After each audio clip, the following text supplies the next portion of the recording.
Bạn này iPhone 13 khối IC power ní chơi nhấy. Này bây cái bóng đá ní.ហើយមើលទៅលើអេក្រង់យើងក៏នោះ IC មួយនោះ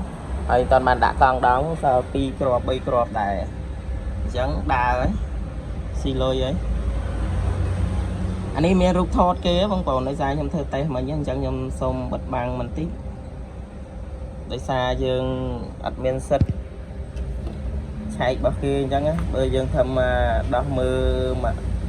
អាយមីហើយម្ដុំ phone វាដើរស៊ីមអីតិចតួចហ្នឹងយើងដោះទៅខ្ញុំសូមបែរកាមេរ៉ាចេញបន្តិចហើយខ្ញុំធ្វើការដោះឲ្យបងប្អូនមើលអញ្ចឹងយើង